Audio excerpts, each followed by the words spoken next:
नमस्कार मित्रों, जय सिया राम, सीताराम, राधे श्याम। दोस्तों, आज का जो सूत्र मैं लेके आया हूँ बहुत गहरा सूत्र है और बहुत पुराना सूत्र है, पर आज भी इसकी जो मान्यता है या यूं कह लीजिए इसकी जो कीमत है वो सदैव बनी रहती है और बराबर बनी रहेगी। बहुत कमाल का सूत्र है, अगर आप इसको समझ गए तो जीवन में आनंद आ जाएगा। ये हर जगह है। मोटिवेशनल अगर कोई बुक्स पढ़ता है तो उसमें भी मिलेगा, ज्योतिष की कोई बुक्स पढ़ता है तो उसमें भी मिलेगा, और यहाँ तक कि कोई फिलॉसफी या साधारण विचारों वाली भी कोई पुस्तक पढ़े तो वहाँ भी मिलेगा, क्योंकि ये सूत्र ही इतना कमाल का है। भगवत गीता से लेकर साधारण पुस्तकों तक हर जगह ये अपना रूप बदल के मिलेगा, पर मिलेगा जरूर। जहाँ भी व्यक्ति विकास की बात होगी, व्यक्ति का आंतरिक और बाहरी विकास जहाँ आवश्यक होगा, वहाँ इस सूत्र का होना भी आवश्यक होगा ही होगा। तो ज़्यादा बातचीत, ज़्यादा आधार, ज़्यादा इस विषय को लंबा ना खींचते हुए मैं आपको सीधा सीधा सूत्र बताता हूँ।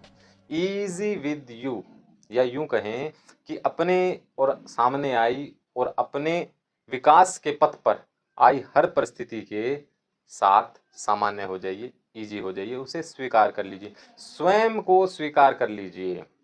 ये सबसे इम्पोर्टेंट और सबसे जरूरी चीज़ है। जब अर्जुन श्री भगवान को कहते हैं कि मैं भीख मांग के खा लूंगा बजाय अपने जो मेरे परिवार के लोग हैं उन्हें मारने के, तो श्री भगवान उन्हें कहते हैं कि अर्जुन, तू नपुंसकता को प्राप्त क्यों हो रहा है?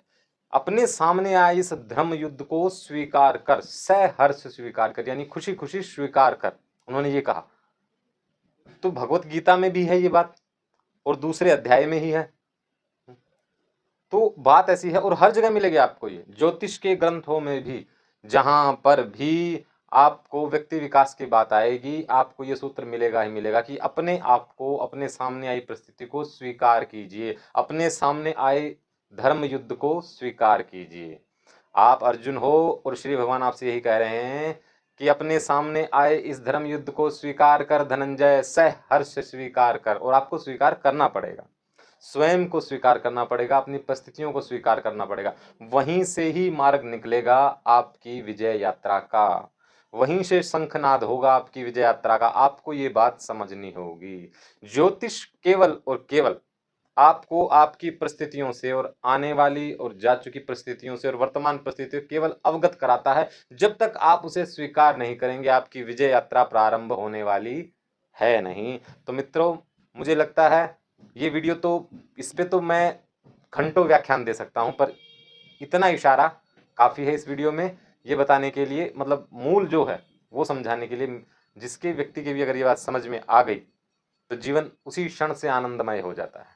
स्वयं को स्वीकार कीजिए, अपनी विजय यात्रा का प्रारंभ कीजिए। अगली वीडियो में नई जानकारी के साथ मिलेंगे, तब तक के लिए जय सिया राम।